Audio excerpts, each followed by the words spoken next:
New polling shows most Americans believe Donald Trump kept highly sensitive information at Mar-a-Lago. In the latest survey from Marquette University Law School, 68% of registered voters believe the former president had top secret or classified material at his Palm Beach home. 32% say he did not, even though we've seen the documents. The same poll also shows about two-thirds of voters have a negative opinion of Donald Trump.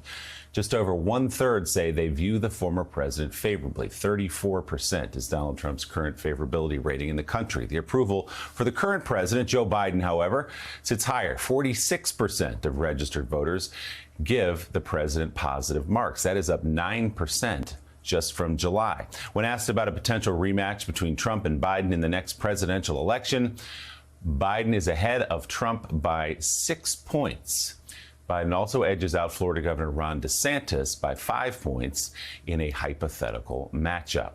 And another poll out just now puts President Biden's approval rating at its highest point of the year. In the latest Emerson College survey, 46% of likely voters give the president a positive grade.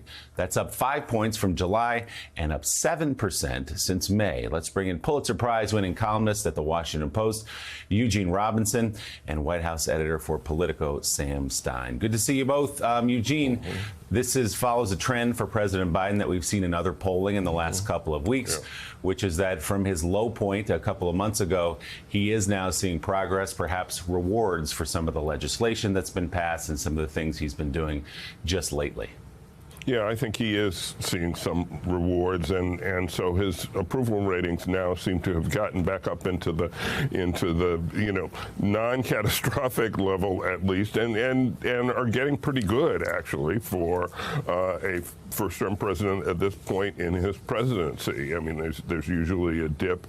He had a very low dip, but it's coming back up, and I think it reflects the legislative successes that he's had, and it also reflects what the other party, the Republican Party, has been doing, and hanging over all this, of course, was the Dobbs decision that I think has both energized Democratic voters, enraged and energized Democratic voters, and just sort of put a spotlight back on politics in a way that's a bit more favorable for the president and the Democratic Party.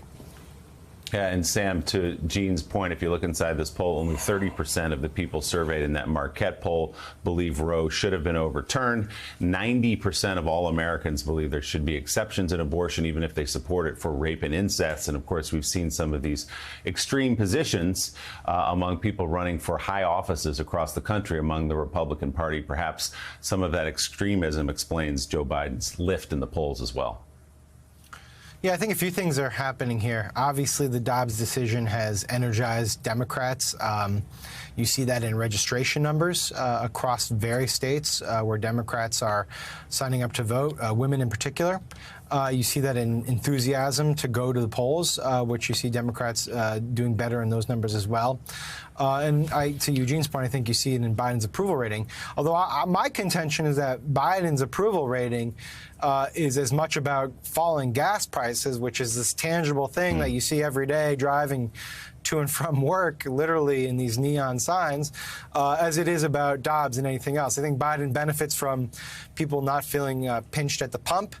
And then I think you can't separate what's happening with Donald Trump from this current climate. I think having Donald Trump in the news all the time with his legal troubles, his political issues, I think does rebound in Biden's favor. It reminds people why they elected Biden in the first place, which is they just don't want to deal with the drama that seems to follow Donald Trump wherever he goes. So I think those three issues, Trump, gas, and abortion rights, are all working in Biden's favor.